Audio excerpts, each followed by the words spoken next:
এখন বিজেপির কোন নেতার বিরুদ্ধে বা তার নাম কল রেকর্ডিং এ নেই। মাননীয় মুখ্যমন্ত্রীকে আমি বলবো, মুখ খোলার দম থাকলে মুখ খুলুন, তার আগে কানটা খুলুন।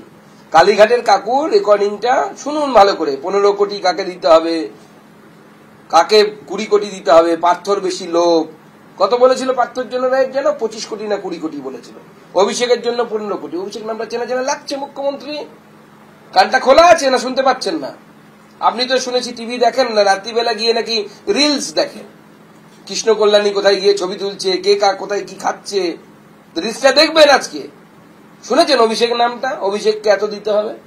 নামটা চেনা চেনা লাগছে। কে অভিষেক? আপনার বাড়ির কে থাকে এরকম কেউ নামে? আছে চেনা? ছোটবেলায় তো পতাকা নিয়ে নাকি জিন্দাবাদ জিন্দাবাদ করতো 3 বছর বয়স থেকে। অলৌকিক ক্ষমতাপ্রাপ্ত বাচ্চা। আমাদের তো হয় না, আপনার পরিবারে হয় হয়তো। যে বাঁশের ঝাড়ের থেকে আলাদা হয় না। গতকাল উদয়ন গুহের এই বক্তব্য নিয়েই বলেছিলাম, উদয়ন গুহ একজন সার্টিফাইড গুন্ডা এবং আমাদের মুখ্যমন্ত্রী একজন সার্টিফাইড অশিক্ষিত মুখ্যমন্ত্রী। আমি আবার বলছি, মুখ্যমন্ত্রী সম্বন্ধে এই ধরনের শব্দ ব্যবহার করতে আমাদের রুচিতে বাধে, কিন্তু বলতে বাধ্য হচ্ছি যে এই মুখ্যমন্ত্রী কি ধরনের শব্দ ব্যবহার করতে হয় জানেন না। বাংলা পড়েননি হয়তো ভালো করে, একটু ভালো করে পড়ানো দরকার। এই মুখ্যমন্ত্রীর মুখ থেকে এই ধরনের শব্দই বেরোবে, কারণ ইনি বেচতে এসেছেন নিজের পরিবার, লালুর পরিবার, ভলুর পরিবার। পরিবারের বাইরে এরা কিছু ভাবতে পারে না। পরিবার পরিবার পরিবার, পরিবারের বাইরে কিছু নেই এদের। ভাইপো, ভাই, ভাইয়ের বউ, এর বাইরে কোথায়? কেউ কাউন্সিলর হবে, কেউ সাংসদ হবে। বেচা বেচিটা আপনার পরিবারে মানায়।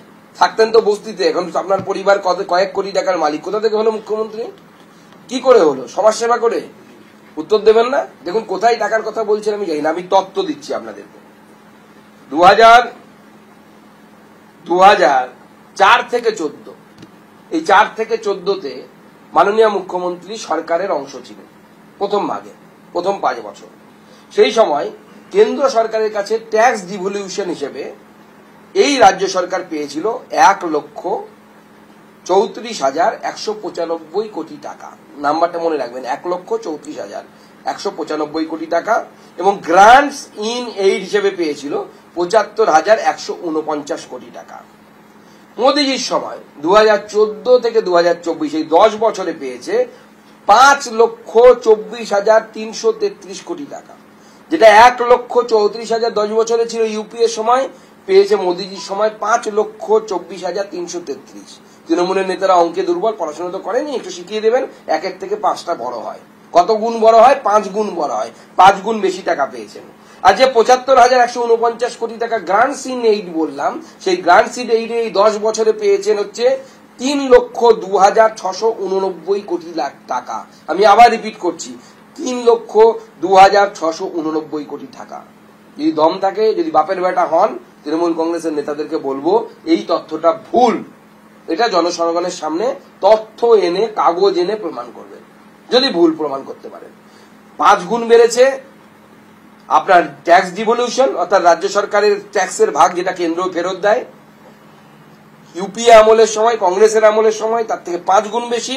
আর এটা 75,000 থেকে বেড়ে 3 লক্ষ হয়েছে, মানে প্রায় 2 গুণ, 2.5 গুণেরও বেশি টাকা, 4 গুণেরও বেশি আমরা টাকা বেশি দিয়েছি। পার্সেন্টেজ বৃদ্ধি যদি করা যায়, ট্যাক্স ডিভলিউশনের পার্সেন্টেজ বৃদ্ধি হয়েছে 291%, 291%। আর গ্রান্টস ইন এইডে বৃদ্ধি হয়েছে 303% কংগ্রেসের সময় তুলনায়। অর্থাৎ মমতা বন্দ্যোপাধ্যায় যেই সরকারে, কেন্দ্র সরকারে ছিল সেই সময়ের কথা বলছেন না। তারপরে আপনারা মিথ্যে কথা বলবেন। মিথ্যেবাদীটা কে? আমি আপনাকে বলবো না যে you are a pathetic liar, বলবো না আপনাকে। বাংলার মানুষ জানে আপনি মিথ্যেবাদী। সেই মহিলাও সেদিন হেসেছিলেন যেদিন তার বাড়িতে ঢুকতে গিয়ে আপনি বলেছিলেন, তারা বলেছিল আমরা গরিব, তখন যে আমিও তো গরিব। ওটা শুনে ওই মহিলারাও হেসেছিলেন। কারণ ওই মহিলারাও জানতেন, গ্রামের মহিলারা, যে মুখ্যমন্ত্রী মিথ্যে কথা বলছে। এটা যেন সেই পুজো আসছে ঠিক আছে, কিন্তু ঠিক বিশ্বাসটা হচ্ছে না। কিন্তু যেই পঞ্চমী সন্ধ্যেটা আসে, মণ্ডপে মূর্তি চলে আসে, তখন চোখের সামনে যখনই মূর্তিটাকে দেখা হয়, একটা ভেতর থেকে আলাদা জোশ কাজ করে। হ্যাঁ, বিশ্বাস, এবার পুজো আসছে, ফুল জোশে ঝাঁপিয়ে পড়ো। ঠিক যেন সেই জিনিসটা হলো। আমি আগেই আপনাদের বলেছিলাম যে এই যে নরেন্দ্র মোদীর সফর হচ্ছে এবং তারপর অমিত শাহজির সফর হচ্ছে, যারা বঙ্গ বিজেপিকে নিয়ে অনেক প্রশ্ন তুলছিলেন যে এই বাংলার মানুষ তো তৈরি আছে, কিন্তু বিজেপি কি তৈরি আছে, এখানকার সংগঠন কি তৈরি আছে, রাজ্য সভাপতি কি করছেন, এখনো সেইভাবে চার্জ আপ লাগছে না, পুরো টিমটার বডি ল্যাঙ্গুয়েজ পুরোপুরি চেঞ্জ হয়ে যাবে। এবং দেখুন, হলোও তাই। আজকে নরেন্দ্র মোদী এলেন এবং কার্যত 2026-এ পশ্চিমবঙ্গের যে সাধারণ বিধানসভা নির্বাচন হচ্ছে এবং সেখানে পরিবর্তন হচ্ছে, এই বিশ্বাসটা জাগিয়ে দিয়ে গেলেন, সেই ভোটের বাদ্যি বাজিয়ে দিয়ে গেলেন। এবং সেই আক্রমণটা এতখানি চাঁচাছোলা ছিল, এতখানি টু দি পয়েন্ট ছিল, এতখানি বাংলার মানুষের মনের কথা তার মধ্যে ছিল যে হাতকে উঠেছেন স্বয়ং মুখ্যমন্ত্রী, স্বয়ং তৃণমূল নেত্রী, যা খুশি তাই আং বাং চাং তিনি বকে গেছেন এবং যাচ্ছে তাই ভাষায়, নোংরা ভাষায় প্রধানমন্ত্রীকে আক্রমণ করেছেন এবং তার পাল্টা দিতে শুরু করেছেন বিজেপির রাজ্য সভাপতি ডক্টর সুকান্ত মজুমদার। অনেকেই বলছিলেন, এই সুকান্ত মজুমদারকে নিয়েও প্রশ্ন তুলছিলেন যে তিনি কেন্দ্রীয় প্রতিমন্ত্রী হয়েছেন যখন, বিজেপি এক ব্যক্তি এক পদ নীতিতে বিশ্বাসী, সুতরাং তাকে তো বিজেপির রাজ্য সভাপতি পদ থেকে সরে যেতে হতে হবে। এবং সেই জায়গা থেকে তিনি যেন সেইভাবে চার্জড আপ হিসেবে কাজ করতে পারছেন না। আমি একটা কথাই বলেছিলাম যে ভুলে যান কে রাজ্য সভাপতি, কে বিরোধী দলনেতা, কে মুখ্যমন্ত্রী মুখ, লক্ষ্য একটাই, দাবি এক, দফা এক, মমতার পদত্যাগ ওই 14 তলা থেকে সরাতে হবে, না হলে বাংলাটাকে বাঁচানো যাবে না। এবং গোটা বিজেপি একটা ইউনিট হিসেবে কাজ করবে এবং সেইটাকে পুরোপুরি মনিটর করবেন অমিত শাহজি। নরেন্দ্র মোদী তো আছেনই, তিনি হিন্দু হৃদয় সম্রাট, তিনি বিজেপির নেতা, তিনি দেশের প্রধানমন্ত্রী, তিনি থাকবেনই। এবং তিনি আসার পরই বডি ল্যাঙ্গুয়েজটা কিভাবে চেঞ্জ হয়ে গেছে এবং যেভাবে যে পয়েন্ট তুলে ধরে আজকে সুকান্ত মজুমদার পাল্টা দিলেন মুখ্যমন্ত্রী মমতা বন্দ্যোপাধ্যায়কে, সেই জায়গা থেকে আলটিমেটলি তৃণমূল কংগ্রেস আর জবাব দেওয়ার মতো জায়গায় আছে। এর দুটো ভাগ রয়েছে। নাম্বার ওয়ান, তো প্রধানমন্ত্রীকে কদর্য ভাষায় মমতা বন্দ্যোপাধ্যায় বলেছেন, তার পাল্টা দিতে শুরু করেছেন তার পরিবারবাদ নিয়ে, এবং সেখানে দুর্নীতির সঙ্গে কিভাবে আষ্টে পৃষ্ঠে এই তৃণমূলের নাম জড়িয়ে আছে। অভিষেকের কথা তুলেছেন, কে অভিষেক আমি জানি না, সুকান্ত মজুমদারে বললেন তিনি জানেন না, তার পরিবারের কেউ কি চেনা জানা মনে হচ্ছে কি?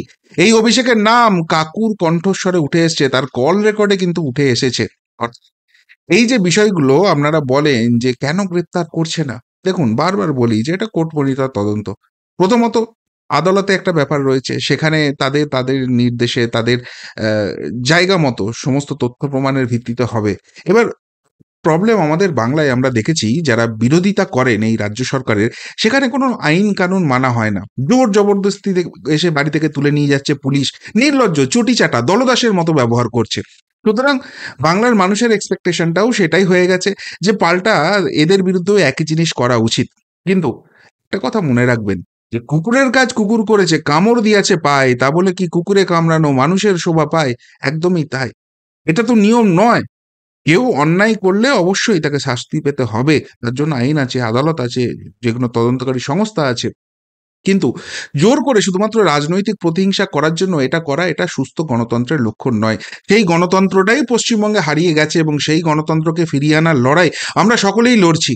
সুতরাং সেই লড়াইটা লড়তে গিয়ে যারা মূল রাজনৈতিক হাতিয়ার, যারা মূল রাজনৈতিক লড়াইটা করছে, সেই বিজেপিও অন্যায়টা করবে, তাহলে আর ওই রংটা বদলাবে, জামাটা বদলাবে, কিন্তু যে গণতান্ত্রিক পরিবেশ ফিরিয়ে আনার লড়াই, সেটা তো আলটিমেটলি হবে না। সুতরাং ওই জিনিসটা হয় না। আবার এটাও বলেছি যে দেখুন, সময়ের আগে এবং যতখানি আপনার পাওনা, কোনোটাই তার থেকে বেশি হয় না। সময়ের আগেও কিছু হয় না এবং যতখানি প্রাপ্য তার থেকে বেশিও কেউ পায় না। সুতরাং এই যে আপনারা বলেন যে বড় রাঘব বোয়াল, ওই 5 পয়সার দুর্নীতি করে নি ফুটানি করা, এই সমস্ত কিছু ঘুচে যাবে। সময় আসতে দিন, সময়ে সবকিছু হবে। এবং ডেফিনেটলি আরেকটা কথাও মাথায় রাখতে হবে যে আপনারা যে রাজনৈতিক অঙ্কের কথা বলেন, সেই রাজনীতি যারা করতে এসছে তারা রাজনীতিটা আমার আপনার থেকে অনেক বেশি বোঝে, অনেক ভালো বোঝে। এবং রাজনীতিতে সঠিক সময়ে সঠিক পদ্ধতিতে বলি করাটাকেই রাজনীতি বলা হয়, সেটা হবে, নিশ্চিতভাবে হবে। এবং সেটা কিন্তু সুকান্ত মজুমদার একটা ইঙ্গিত দিয়ে দিলেন। এবং 2 নম্বর কথা যেটা তিনি বললেন, যেটা এই রাজ্যের মুখ্যমন্ত্রী একদম নির্জলা মিথ্যে কথা বলেন, মানে সেটাই তো তার রাজনীতির ইউএসপি। ওই মিথ্যের বাইরে মিথ্যের বেসাদি করা ছাড়া তার আর কিছু নেই। এই 14 বছরে রাজ্যটাকে কি দিয়েছে বলুন তো, নিজের বুকে হাত দিয়ে? যারা তৃণমূল কংগ্রেসটা করে তারা অব্দি বলুন তো, চুরি দুর্নীতি বাটপাড়ি ছাড়া কি দিয়েছে? শিক্ষাক্ষেত্র ডুবে গেছে, ভেঙে গেছে। আমার আপনার বাড়ির ছেলেরা সরকারি স্কুলে যারা পড়ে তাদের শিক্ষার মান কোথায় নেমে গেছে? কোনো চাকরির কোনো ব্যবস্থা নেই, না সরকারি না বেসরকারি। শিল্প ব্যবস্থা এখানে নেই, শুধু কাটমানি আর তোলাবাজি। এরপরও এই দলটার জন্য করেন। এবং সেই সব কিছুর বাইরেও যেটা সব থেকে ভয়ঙ্কর, মারাত্মক হিসেবে দেখা দিচ্ছে, আরজিকর কাণ্ডের পর যেটা চোখ খুলে দিয়েছে, শাহজাহান কাণ্ডের পর যেটা চোখ খুলে দিয়েছে, যে বাড়ির মহিলাদের কোনো রকম মান সম্ভ্রম ইজ্জত থাকবে না।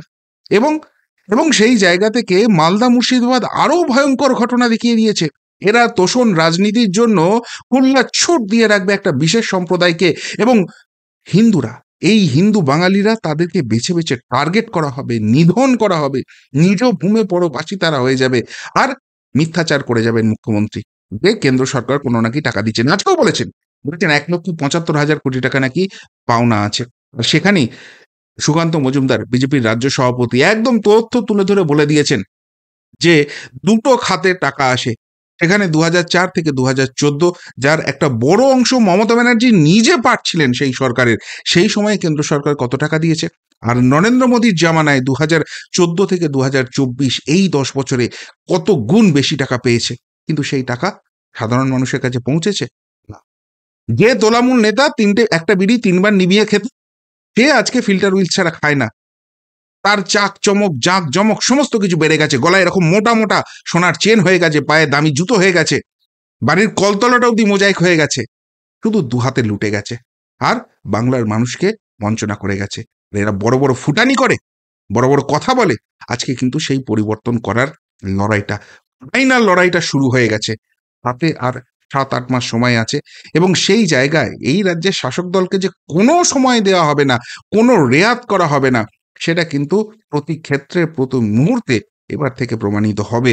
এবং তার সব থেকে বড় প্রমাণটা আজকে প্রধানমন্ত্রী নরেন্দ্র মোদী দিয়ে গেছেন। এবং তারপর বিজেপির যিনি এখন প্রধান সেনাপতি, সেই ডক্টর সুকান্ত মজুমদার, তিনি কিন্তু আজকে দিয়ে দিলেন। যে ভাষায়, যেভাবে তিনি প্রতিটা জায়গার উত্তর দিলেন এবং পাল্টা আক্রমণ করলেন, মোদী শাহ আসার দরকার নেই।